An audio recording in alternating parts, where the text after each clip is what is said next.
Hello, and welcome back to our Let's Play of Planescape Torment. Sorry about the super abrupt ending in the last episode. I was 20 seconds short of the 30-minute mark I try to stay under. I'm trying to keep it more around 20 minutes or so, because not only do I want to upload this to YouTube, I want to upload it to Odyssey. And Odyssey only allows me, I think, 30-minute videos. Kind of dumb. Anyway, what was I going to look at?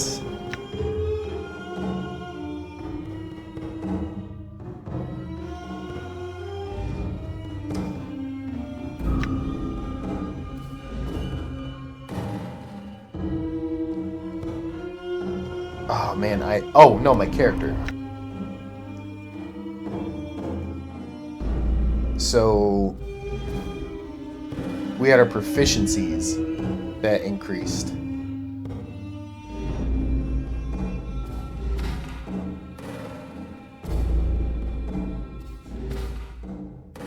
Okay. Oh. Was it weapon proficiencies or just these? Because my number of attacks is still only 1. My THAC0, pretty terrible. Very terrible. But somehow I still managed to hit those thugs pretty easy. Unused slots 4. We have +1 to fist weapons and +1 to edged weapons. Did you get anything?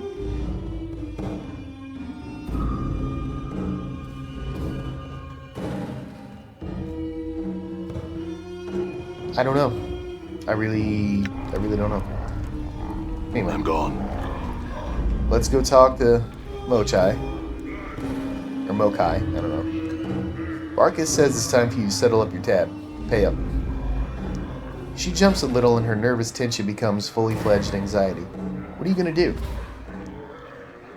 Ask you to pay up. Now.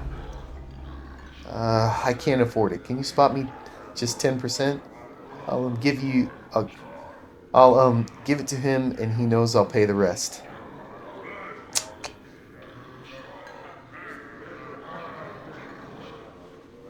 How much do you need?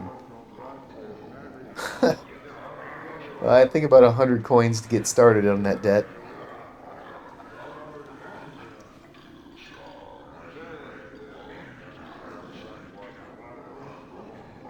Alright, I'll lend you the money. Here.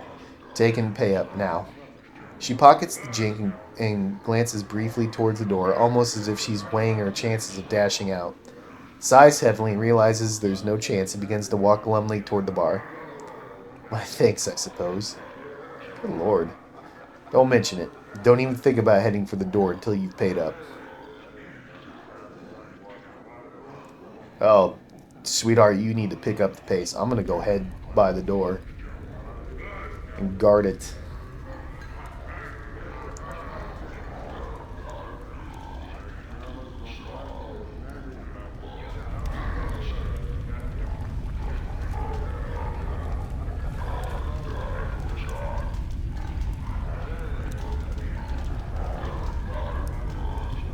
Oh, there you go. Push her. There you go.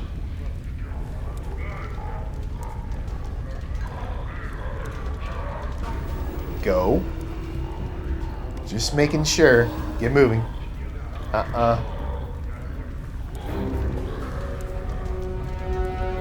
Where are you going, woman? I'm going and going. You don't have to pester me.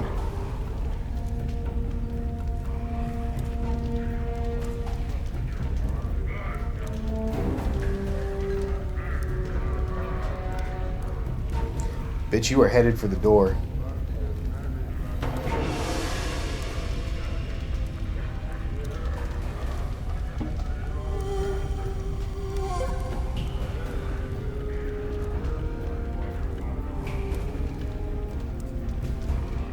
Are you kidding?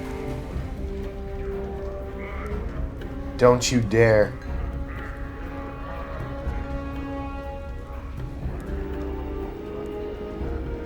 This is the slowest escape ever. Oh, you bitch.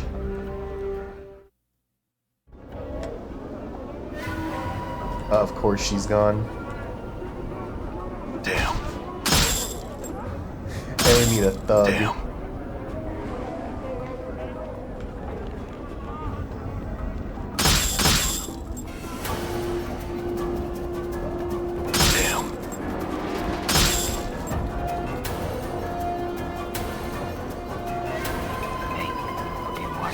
Just look natural. Oh man, did my kind heart just screw us out of 100 gold? 100 copper? 100 jink?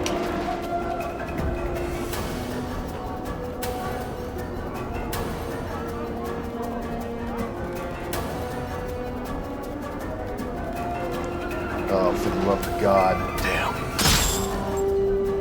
I'm gone. Well, we're gonna need every bit of loot we can get now. That bitch ran out on me. She didn't run out. She quite literally spent 5 minutes walking out. Oh God.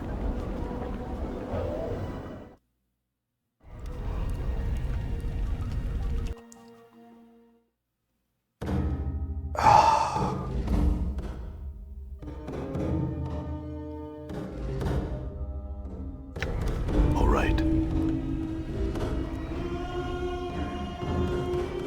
I wonder if I should have killed her. Back again? What now? You won't be having any more trouble with Mochai again. And friend, you have full bar privileges for free. Oh, I guess she paid? Okay, I guess it role-played that she paid, but never actually going to pay it. That must have been some pretty big tab she ran up. You don't know the half of it. What do you want to drink? Set me up. Give me fire wine and fire seeds. He passes you a glass of the deepest red wine and a handful of brightly colored seeds. Stick the seeds in your mouth, he advises, and take a swig of the wine. Don't be surprised when the seeds catch fire. They won't do any harm. Its taste is like no other. It tastes like no other. He's right. When you pop a seed into your mouth, it mingles with your saliva and bursts into a tiny flame. You quench it with a swallow of fire wine. The taste is indescribable. Burkus smiles. You want another? Keep them coming. Give me a beer. Let's chase the fire wine with a beer. You quaff the weak drink. The flavor isn't exactly bold, but it's filling, and it's alcoholic. Doesn't seem to do anything else for you. Give me another drink. Give me a bitters. You quaff the weak drink, and the flavor isn't okay. Same thing. Give me another drink. Give me some mead now. Same thing. Give me a drink. Give me some water. He moves back to a keg on the wall and turns on the spigot. The clearest water you've ever seen pours from the nozzle into the glass he holds underneath it. He sets it down in front of you, and you take a deep draught. It's the purest thing you've ever tasted. A coldness inherent to the water itself, and a feeling of air that passes over your tongue and into your stomach, where its coolness calms even the raging of your passions. The raging of your passions for a moment. From the heart of the elemental plane of water, Barkus snorts. Any other water you ever drink's going to taste dirty by comparison. I wonder if we could take some of this water to the trees, to Mourns for Trees.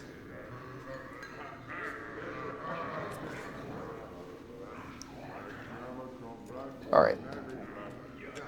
Okay, so Mochai, I'm very glad she didn't run off with my money. All right, Dakan. The man before you is old. His dry yellow skin has the scars of one who's traveled everywhere and never rested long in any one place. His pinched face is inhumanly angular, and his ears sweep from his skull, tapering to points. He wears a loose-fitting orange tunic, and a strange shimmering blade is strapped across his back. Oh, is that a silver sword? His blade looks to be a two-pronged glaive. No, made of some metal whose surface swirls like a film of oil in a pond.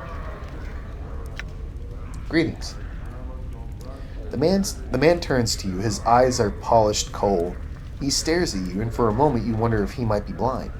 The weapon suddenly turns a dead, flat black, mirroring the man's eyes. Are you alright? Hail, traveler. He says nothing for a moment, merely searches your face with his eyes. Hail, traveler. His voice is quiet and somber like a wind whispering through the branches of a great tree. Hail. Your eyes are the weight of one who has traveled far to be in this place. Oh, you can't imagine just how relieved I am when they actually speak for themselves instead of my atrocious reading. The man meets your gaze, his eyes burrowing into yours. His weapon drains of its black color, resuming its shimmering you noticed before you spoke to him. Your eyes have the weight of one who's traveled far to be in this place. Well, you could say that. The man's gaze does not waver from yours. I am known as Dakan. The emphasis he places on the word known strikes you as odd, yet familiar at the same time. You are not known to me. I do not know myself. That is for the best. In knowing yourself, there would be little in the plains left worth knowing. He falls silent for a moment, still studying you with his coal black eyes. I would know why you've come to this city. I'm looking for answers. I have many questions. Speak your questions, I will hear. Your features are unfamiliar to me. What are you? A Githzerai. A Githzerai? A Githzerai is one of the people. Okay, one of the people? A Githzerai. Yes, but what are the Githzerai exactly? The Khan is silent for a moment, then speaks. Our history does not need to be made known to you. We would bleed to death on Time's blade before I recite a fraction of the histories of our people. I don't need to know your histories, but I would know of your people as they are now. Dakan is silent for a moment. Know this and accept it as an answer. We are people who make our home upon the shifting plane of limbo. With a deft motion, Dakan slips the blade from his back and holds it before him. Wait and see what happens. There. We mold the matter of limbo with our minds. We forge cities with our thoughts. As you watch, a series of rippling waves of metal begin to roll forth from the center of the blade. The pitch and crest of the waves match the inflections in Dakan's voice. It is in chaos we dwell, with only our knowing to preserve us. We are the Githzerai. What is that blade you have? It moved, shifted in response to your voice. It is a karak. It is a karak blade. It is an object that lets others know the rank of the wielder. What does karak mean? Dakan falls silent for a moment, as if searching for the correct words. In your tongue, the closest translation is chaos matter. The people may shape it with their thoughts. Shape it with their thoughts? Karak is not shaped by heat, but by knowing oneself. It is a mirror that reflects the will of the wielder on its surface and in its edge. When one knows themselves, the blade is strong. The blade is strong, harder, and stronger than steel. When one does not know themselves, the blade is as water, formless and weak. What rank does the blade signify? The blade is a symbol carried by the Zerth. A Zerth is one who knows the words of Zerthamon. In knowing the words of Zerthamon, they know themselves. Zerthamon? Zerthamon is the founder of our race. He knew the Githzerai people before they knew themselves. He defined the people. He gave them one mind. What's the blade made of again? Okay, blah blah blah. People. Githzerai. And you say that the Githzerai can shape this karak with their thoughts? Yeah, we already went through that. Are you willing to sell it? It would become as nothing in the hands of another. The blade knows my mind, and I know its heart. We die the same death.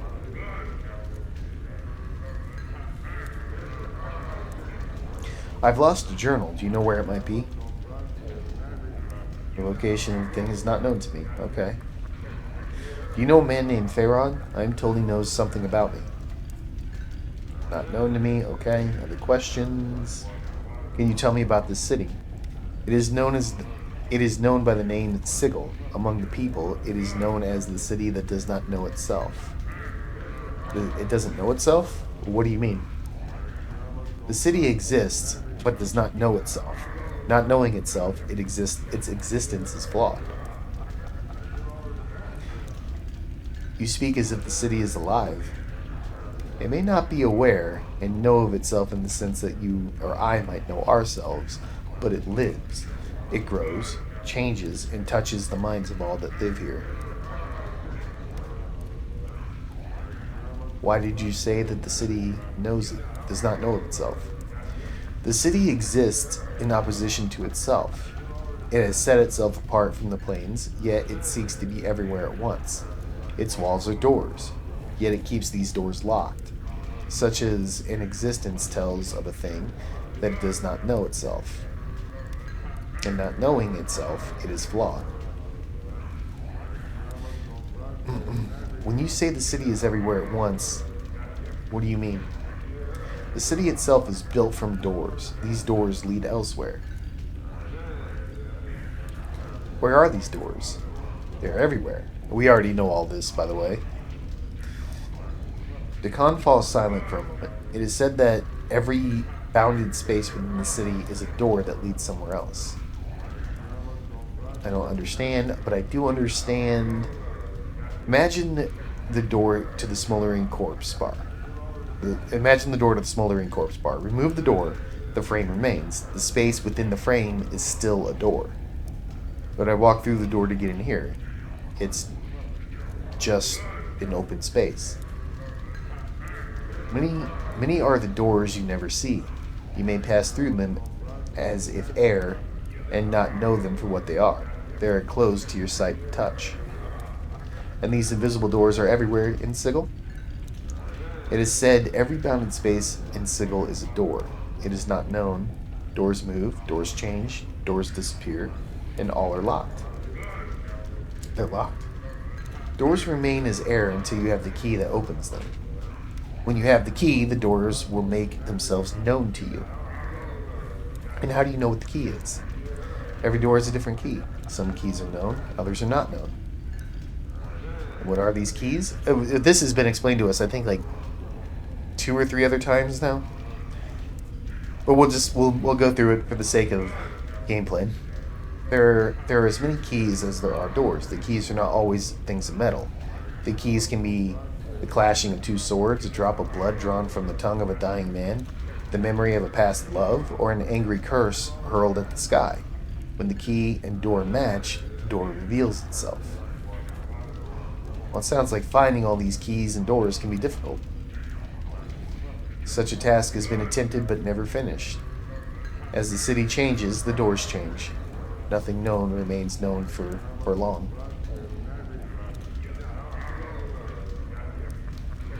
And we went through all this. Had other questions. You seem to place a special emphasis on knowing. What do you mean? All things, whether structure or flesh, their existence is defined by the knowing of themselves. And if a man does not know himself, when a mind does not know itself, it is flawed. And when a mind is flawed, the man is flawed. When a man is flawed, that which he touches is flawed. Decon pauses. It is said that what a flawed man sees, his hands make broken.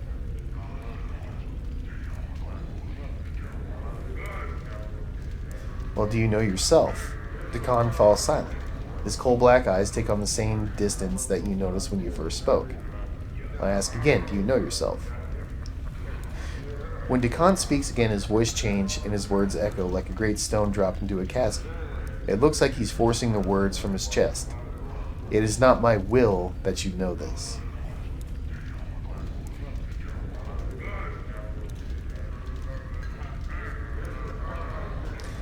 I don't want to be rude to the guy. Perhaps I was being too kind, phrasing it as a question. Tell me. The words come out of Dakan slowly, as if they are being carried by one. It has come to pass that I do not know myself. Why?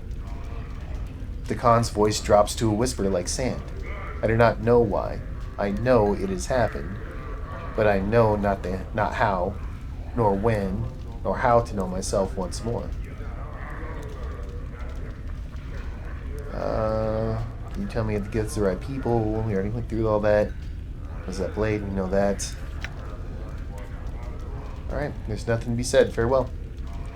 As you turn to leave, the man speaks sharply, the first time you have heard his tone change since the conversation. Hold. The man's voice levels out.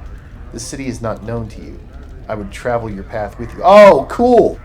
Okay, for a second when I was like, well, he's not a companion, and went to leave and he stops me. Okay, yeah, I accept. Absolutely. Your path is mine.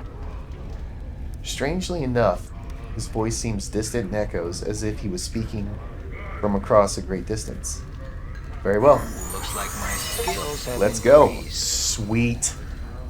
Got an achievement for that too. I mean, it's not really an achievement though, is it?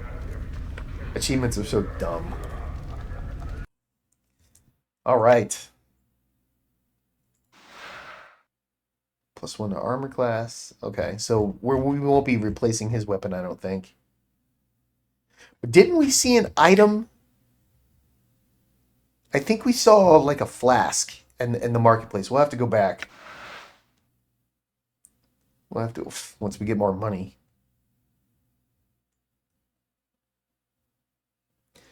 Oh, he's a multi-class. Yeah, a whispering flask. That's what we saw. Usable only by the Githzerai. Okay, perfect.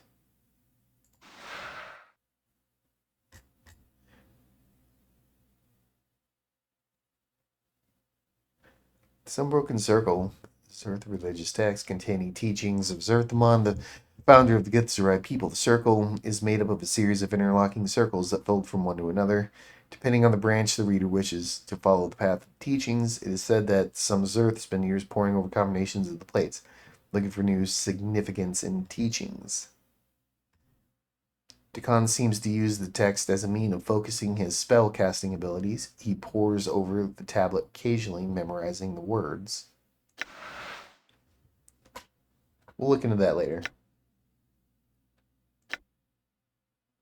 Okay, he's level 3.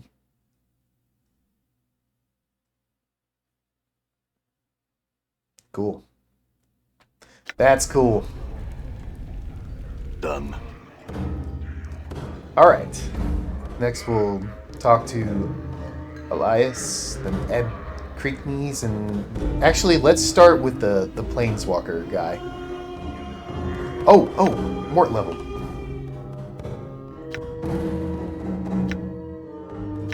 Level up. +1 to fist, saving throws improved, fighter skills improved, 10 hit points.